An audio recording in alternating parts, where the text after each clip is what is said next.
Hello student, कैसे हैं आप सब। उम्मीद करता हूं आप सब अच्छे होंगे, मस्त होंगे, बेहतर होंगे, आपकी पढ़ाई बेहतर चल रही होगी। और क्लास 12 केमिस्ट्री एनसीईआरटी में चैप्टर 8 चल रहा है।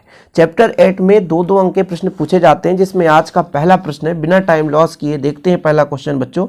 यहाँ पर देखिए, लेंथेनेट संकुचन की तुलना में तत्वों से तत्वों में एक्टिनेट संकुचन अधिक होता है। मतलब लेंथेनेट की अपेक्षा एक्टिनाइड में संकुचन अधिक होता है। इसके पीछे का कारण क्या है, तो इससे परिरक्षण प्रभाव होता है। पर यहाँ पर थोड़ा सा आपको लॉजिक समझाना चाहता हूँ। लेंथेनाइड समूह के जो भी एलिमेंट्स हैं उनके अंतिम इलेक्ट्रॉन 4f में प्रवेश करते हैं। वहाँ पे बच्चों में यदि एक्टिनाइड की बात करूँ तो 5f में प्रवेश करते हैं। मतलब n-2f में प्रवेश करेगा, यहाँ पर भी n-2f में प्रवेश करेगा। ठीक है, ये चीज़ आपको क्लियर होना चाहिए। अब देखिए, जैसे मैं एक यहाँ पे पॉजिटिव चार्ज नाभिक बनाता हूँ। पहला कोष बच्चों, दूसरा कोष हो गया, फिर आपका तीसरा कोष हो गया, फिर आपका चौथा कोष हो गया। ठीक है, फिर आपका पांचवा कोष हो गया, फिर आपका छठा कोष हो गया, फिर आपका सातवां कोष भी होगा। सातवां कोष होगा ही तभी तो n-2f में, देखो ना, n-2f क्या बोला गया, n-2f यानी बाहर वाले में ना जाकर, इसमें भी ना जाकर, n- ये आपका n है, ये आपका n-1 है, तो इसमें प्रवेश करेगा n-2 में। अब यहां से नाभिक का आकर्षण बल, जैसे जैसे इलेक्ट्रॉन इसमें बढ़ते जाएंगे, नाभिक का आकर्षण, यहाँ पे इलेक्ट्रॉन है। अब देखो कितने भी इलेक्ट्रॉन हो सकते हैं, 14 इलेक्ट्रॉन तक। f में भाई कितने इलेक्ट्रॉन, अधिक से अधिक इलेक्ट्रॉन हो सकते हैं बच्चों। तो इनमें जो इलेक्ट्रॉन बढ़ते जाएंगे, जिससे नाभिक का आकर्षण बढ़ता जाएगा, और इसी आकर्षण के कारण इसके आकार में कमी होना ही संकुचन कहलाता है। अब यहां पर देखा जाए, जैसे मान लीजिए यहां पर इलेक्ट्रॉन का आकर्षण ज्यादा हो गया बच्चों, तो बाहर वाले इलेक्ट्रॉन क्या हो जाते हैं, ये रक्षा की भांति काम करने लगता है। परिरक्षण प्रभाव, समझ रहे हैं, इसी को बोलते हैं परिरक्षण प्रभाव। बाहर के इलेक्ट्रॉन घूमते रहे कोई मतलब नहीं, लेकिन अंदर वाले इलेक्ट्रॉन इतना तीव्रता के साथ आकर्षण बना लेते हैं। तो इसका मेन ही प्रभाव होता है बच्चों आकार में कमी होना। संकुचन आप समझ ही गए हैं कि जो आपका 4f इलेक्ट्रॉनों की तुलना में जो एक्टिनाइड 5f इलेक्ट्रॉनों में जो है कमजोर परीक्षण प्रभाव के कारण जो है एक्टिनाइड का भाई साहब संकुचन थोड़ा सा अधिक हो जाता है। कमजोर परीक्षण प्रभाव, बाहर से लेन देन नहीं, लेकिन अंदर का भाई आकर्षण ज्यादा रहता है। ठीक है, ये चीज होता है। चलिए, यानी बाहर के लिए यहां पर बल कम होना ही कमजोर कहलाएगा। ऐसा नहीं आप सोच लेना कि यार कहां कहां से समझ में नहीं आ रहा है। ठीक है, बहुत ही सिंपल बच्चों। इसके बाद अगला क्वेश्चन देखते हैं। देखिए, क्वेश्चन के पीछे आप लॉजिक समझेंगे, रटेंगे नहीं, बिल्कुल लॉजिक समझेंगे। जैसे Cu1 पॉजिटिव रंगहीन है, मतलब रंग नहीं देता, परंतु Cu2 पॉजिटिव रंगहीन होता है। क्यों? अब डी ब्लॉक के जो भी एलिमेंट होंगे, यदि उनमें अयुग्मित इलेक्ट्रॉन पाया जाएगा, रिक्त ऑर्बिटल पाया जाएगा, तो इलेक्ट्रॉन एक कक्षक से दूसरे कक्षक में जाने की कोशिश करेंगे। समझ रहे हैं?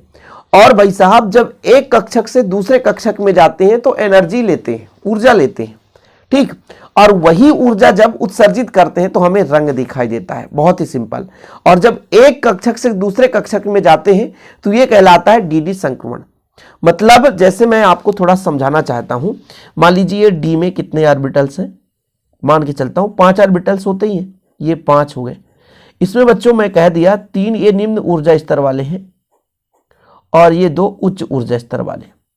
अब इसमें यदि इलेक्ट्रॉन निम्न से उच्च, मान लो यहां पे इलेक्ट्रॉन है और ये उच्च ऊर्जा स्तर पे जाए, उच्च ऊर्जा स्तर पर जाए, तो पहले ऊर्जा लेगा और जैसे फिर से ये वापस आएगा तो ऊर्जा क्या करेगा, उत्सर्जित करेगा, और यही रंग हमें दिखाई देता है।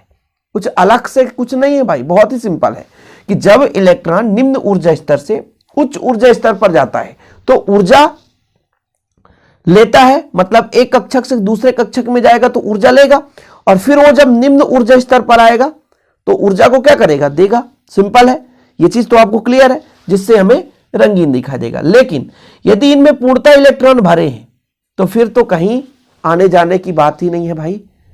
ना तो इलेक्ट्रॉन ऊर्जा लेगा और ना ही तो उत्सर्जित करेगा, तो रंगीन दिखाई नहीं देगा। वही स्थिति होता है जैसे यदि Cu1 पॉजिटिव की बात करता हूं, एक इलेक्ट्रॉन त्याग कर रखा है, इस स्थिति में इसमें जो आपके पास अयुग्मित इलेक्ट्रॉन है वो नहीं है, अयुग्मित कक्षक भी नहीं है, जो उपकोष है वो पूर्ण भरा है, उनके कक्षक में पूर्ण रूप से इलेक्ट्रॉन भरे हैं।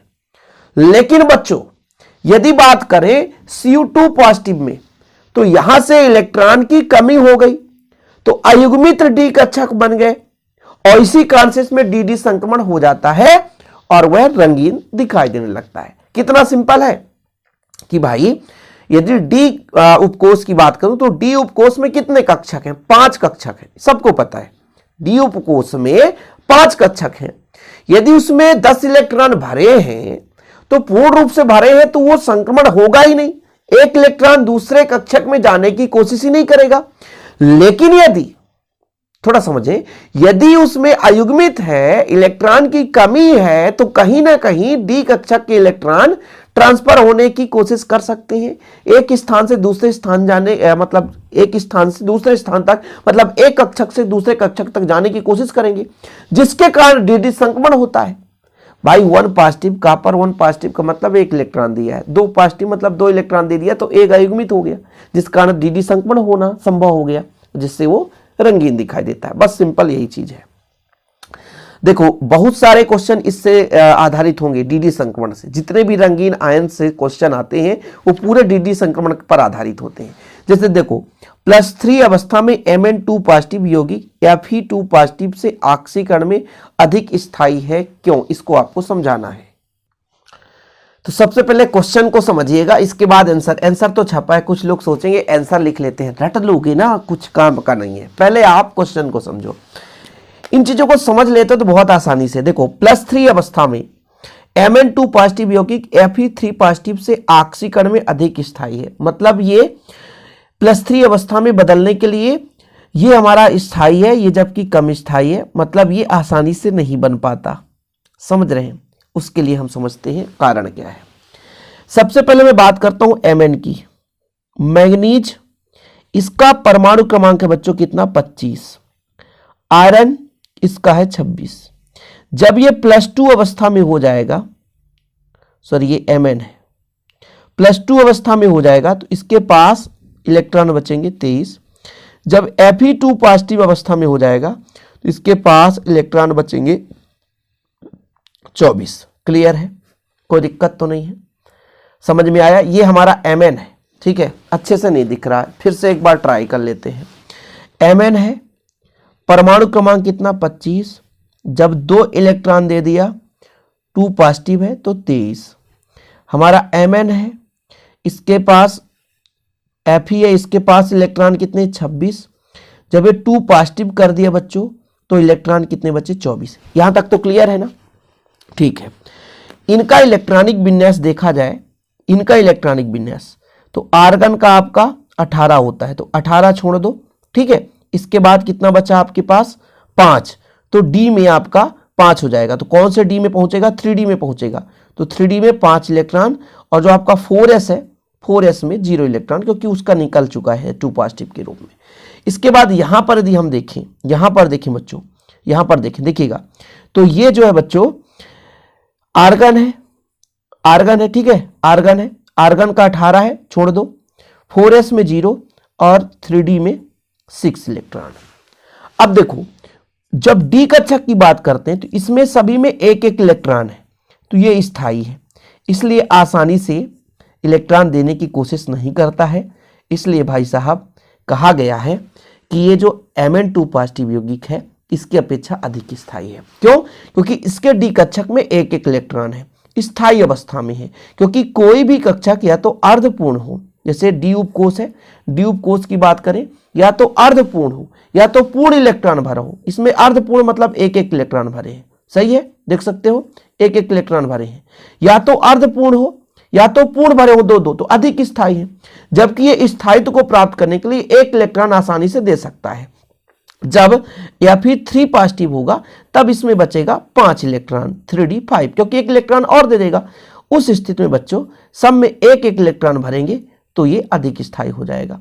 तो यदि हम बात करते हैं Mn जो आपका होता है Mn2 पॉजिटिव स्थिति में, इसमें D में 5 इलेक्ट्रॉन है, जबकि हम बात कर लें Fe2 पॉजिटिव में D में 6 इलेक्ट्रॉन है। तो जब ये एक इलेक्ट्रॉन और त्यागता है तो तब इसका स्थायी कक्षक प्राप्त होता है। लेकिन इसमें डी में ऑलरेडी बच्चों इसमें देख सकते हैं आप एक एक इलेक्ट्रॉन है, और एक एक इलेक्ट्रॉन होने के कारण ये स्थायित्व को प्राप्त कर रखा है, इसलिए आसानी से इलेक्ट्रॉन त्यागने की कोशिश नहीं करता है। इसलिए कहते हैं Mn2 पॉजिटिव +3 अवस्था के लिए अधिक स्थायी है।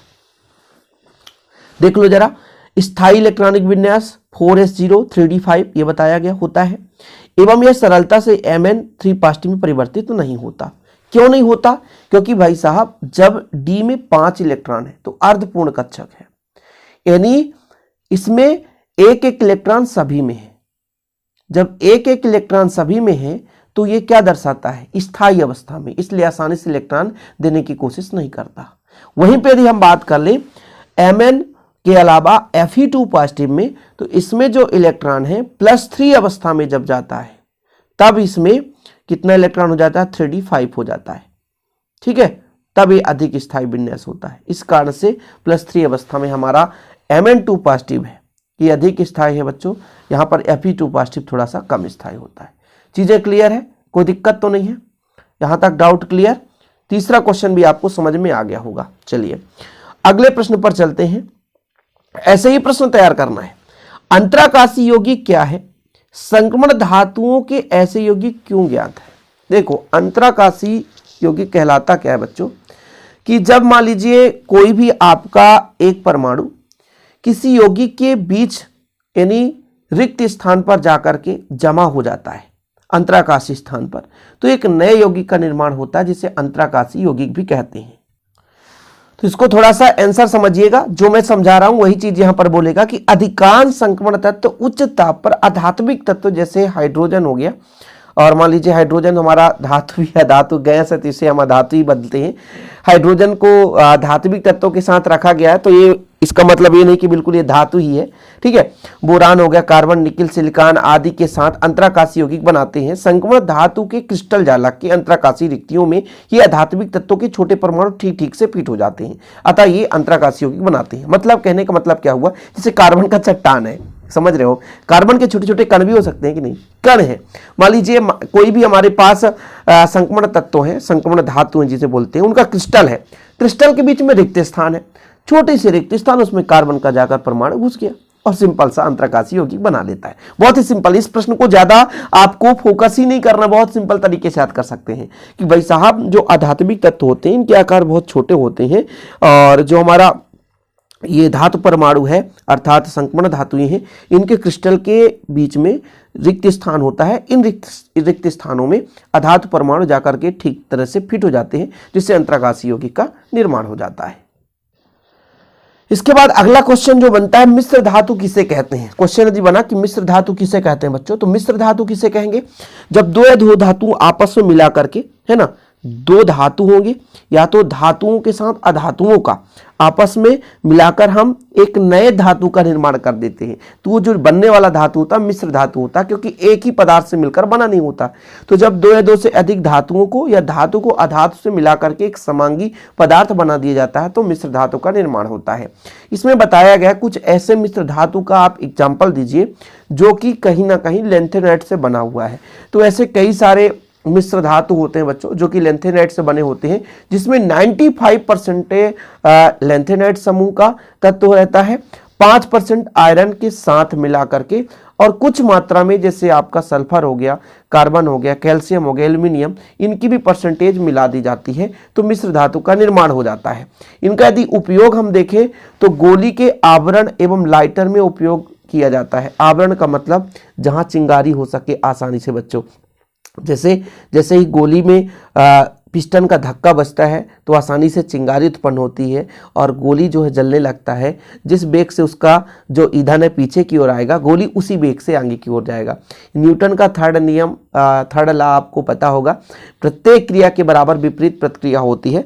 तो वही स्थिति यहाँ पर भी लागू होता है कि जैसे आपका गोली है, गोली का जो पिछला वाला भाग होता है इसको ऐसा बनाया जाता है कि जैसे इसमें क्या पिस्टन का धक्का लगे तो आसानी से उसमें आग लग जाए और चिंगारी उत्पन्न हो जाए, और आसानी से भैया चिंगारी उत्पन्न होने से क्या ईंधन जलने लगेगा, ईंधन पीछे की ओर, गोली आगे की ओर।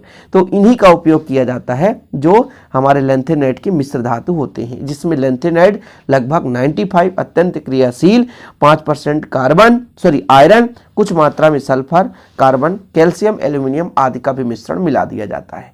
ओके बच्चों, ये चीज है। गोली का आवरण लाइटर बनाने में, लाइटर में आप देखते हो घर्षण कराते हैं, जैसे ही घर्षण कराते हैं आग उत्पन्न हो जाती है, बिल्कुल खट। लाइटर सबको पता है कितना आसानी से आग उत्पन्न हो जाता है बच्चों। इसके बाद अगला क्वेश्चन देखिएगा बच्चों, क्वेश्चन नंबर जो 6 क्या कहता है कि स्पष्ट कीजिए कि Cu1 पॉजिटिव आयन जो है, पॉजिटिव का मतलब 1 पॉजिटिव है, ध्यान रखिएगा, जलीय विलयन में स्थायी नहीं है, क्यों? इसके पीछे का रीजन क्या है ये आपको समझाना है। तो जैसे हम मान के चलते हैं कि Cu1 पॉजिटिव है, इसके 2 परमाणु हमने ले लिया, 1 पॉजिटिव है, 1 1 है, ठीक है। यदि ये इसको इलेक्ट्रॉन दे दे, है ना, तो जब ये इलेक्ट्रॉन प्राप्त कर लेगा तो जो पॉजिटिव है मतलब इलेक्ट्रॉन की कमी है तो 0 हो गया, है ना, कोई आयन नहीं। और ये दे दिया है तो इसमें Cu2 पॉजिटिव होता है। तो जब जल में हम इसको मिलाते हैं तो जो हमारा Cu2 पॉजिटिव है ये आसानी से निर्मित हो जाता है। इसके पीछे का एक रीजन होता है, जो हमारा Cu2 पॉजिटिव आयन होता है इसमें उच्च ऋणात्मक जलयोजन एंथैल्पी पाया जाता है, यानी इसमें उच्च ऋणात्मक जलयोजन का गुण होता है। इस कारण से ये आसानी से यदि 1 पॉजिटिव है तो ये Cu2 पॉजिटिव में बदल जाता है, इसमें कोई दिक्कत नहीं बच्चों, बस यही रीजन है। यदि ऑब्जेक्टिव में आ जाए क्वेश्चन कि जलीय विलयन में Cu1 पॉजिटिव स्थायी है कि Cu2 पॉजिटिव स्थायी है, तो आपको याद रखना होगा कि Cu2 पॉजिटिव स्थायी होता है, ठीक है। कौन अधिक स्थायी बच्चों? Cu2 पॉजिटिव अधिक स्थायी है, याद रखिएगा। इसके पीछे का कारण है उच्च ऋणात्मक जलयोजन एंथैल्पी। या क्वेश्चन आ गया कि Cu2 पॉजिटिव अधिक स्थायी होता है जलीय विलयन में, क्यों? तो आप लोग बताओगे कि उच्च ऋणात्मक जलयोजन एंथैल्पी के कारण, कि जैसे ही हम यदि Cu1 पॉजिटिव को जल में मिलाते हैं तो ये Cu2 पॉजिटिव में बदल जाता है। यहाँ पर देखो, जलीय विलयन में Cu1 पॉजिटिव आयन की तुलना में Cu2 पॉजिटिव आयन का अधिक स्थायित्व उच्च ऋणात्मक जलयोजन के कारण होता है, ठीक है। इसमें Cu2 पॉजिटिव आयन के बनने में दी जाने वाली जो द्वितीयक आयन एंथैल्पी की क्षतिपूर्ति करती है। इस प्रकार जलीय विलयन में Cu पॉजिटिव आयन अधिक स्थायी Cu2 पॉजिटिव आयन में परिवर्तित हो जाती है। ये चीज बोला ही गया है कि समझाइए कि किस प्रकार से भाई जब कौन स्थायी होता है, तो Cu2 पॉजिटिव ज्यादा स्थायी होता है जबकि Cu1 पॉजिटिव कम स्थायी होता है। तो इस प्रश्न का उत्तर आप स्क्रीनशॉट ले सकते हैं बच्चों, सिंपल है कि Cu2 पॉजिटिव में उच्च ऋणात्मक जलयोजन एंथैल्पी के कारण ये अधिक स्थायी होता है। और आज का आखिरी क्वेश्चन जो कि काफी महत्वपूर्ण है भाई साहब, कि जिंक केवल +2 ऑक्सीकरण अवस्था दर्शाता है, क्यों? वैसे आपको एक चीज मैंने समझाया कि यदि कोई भी ऑर्बिटल्स या तो पूर्ण रूप से भरे हैं, यदि मान लीजिए डी उपकोष में कितने ऑर्बिटल्स है? 5 है, ठीक है। जिसमें बात करता हूं 3D 10, इसमें इलेक्ट्रॉन है, जिंक में 3D में 10 इलेक्ट्रॉन है। अब 10 मतलब इसमें भी 5 ऑर्बिटल्स हैं, 5 जो कक्षक हैं ये पूर्ण रूप से भरे हैं बच्चों, पूर्ण रूप से इनमें इलेक्ट्रॉन भरा है। जैसे मैं बात करूं यहां पर एक एक इलेक्ट्रॉन भरो, टोटल 10 है, तो फिर आपके ये 2 इलेक्ट्रॉन हो गए। अब ये पहले भी मैंने बताया कि यदि मैं यहां पर देखूं कि यदि इनमें एक एक इलेक्ट्रॉन भरा हो तो भी अधिक स्थायी है, और यदि 2 इलेक्ट्रॉन भरे हैं फिर भी वो स्थायी है। थोड़ा सा समझने की कोशिश करें कि जैसे मैं किसी भी ऑर्बिटल्स की बात करता हूं, जैसे ये 3D है बच्चों, अब 3D में यहाँ पे 10 इलेक्ट्रॉन है, 3D पे यहाँ पे 5 इलेक्ट्रॉन है, तो इसे हम बोलते हैं अर्धपूर्ण। क्या बोलते हैं? अर्धपूर्ण। इसे बोलते हैं पूर्ण, है ना। अर्धपूर्ण कक्षक या पूर्ण युग्मित कक्षक यदि हमारे पास है, अर्धपूर्ण मतलब आधा भरा हुआ एक एक, पूर्ण भरा हुआ कक्षक मतलब 2, तो ये अधिक स्थायी है। और जो स्थायी है तो उसे तोड़ने की क्या आवश्यकता है, तो टूटने की कोशिश ही नहीं करता है। सिंपल समझने की कोशिश करें कि जैसे मैं बात करता हूं जिंक 30 का, जिंक 30, यानी इसका इलेक्ट्रॉनिक विन्यास जब निकालूंगा तो 1s2 2s2 2p6 3s2 3p6 3d10 4s2। यदि ये इलेक्ट्रॉन देगा तो 4s से आसानी से इलेक्ट्रॉन दे सकता है, लेकिन 3D का इलेक्ट्रॉन ये देना नहीं चाहता। क्यों? क्योंकि D में या तो अर्धपूर्ण इलेक्ट्रॉन हो या तो पूर्ण भरा हो, उस स्थिति में इलेक्ट्रॉन देने की कोशिश नहीं करता। ये पूर्ण पूरित कक्षक होने के कारण अधिक स्थायी होता है, इसलिए आसानी से इलेक्ट्रॉन नहीं निकल पाता बच्चों। इसलिए हम कह सकते हैं, क्या कह सकते हैं कि जो हमारा जिंक है केवल +2 ऑक्सीकरण अवस्था दर्शाता है।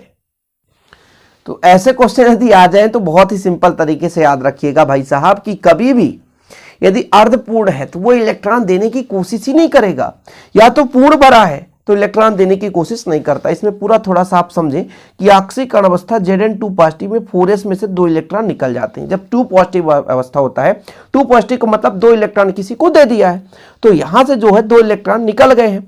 3D कक्षक में 10 इलेक्ट्रॉन रह जाते हैं। 3D में पूर्ण पूरित कक्षक होने के कारण अधिक स्थायी होता है, जिसे निकालने के लिए अत्यधिक आयनन ऊर्जा की आवश्यकता होती है। आयनन ऊर्जा किसे कहते हैं, मतलब किसी इलेक्ट्रॉन को निकालना है तो हमें ऊर्जा देनी होगी, वही आयनन ऊर्जा है। तो अधिक आयनन ऊर्जा की आवश्यकता होती है, इसलिए केवल +2 ऑक्सीकरण अवस्था प्रदर्शित करता है। कितना सिंपल है बच्चों, बहुत ही सिंपल है। उम्मीद करता हूं कि ये क्वेश्चन आसानी से समझ गए होंगे। आज के लिए इतना ही बच्चों। यदि आपको 7 प्रश्न अच्छे से तैयार हो गए हो तो प्लीज आप लोग बस कुछ नहीं, लाइक करके शेयर कर दीजिए और चैनल पर पहली बार नए हैं तो चैनल को सब्सक्राइब कर लीजिए। जय हिंद बच्चों, वंदे मातरम।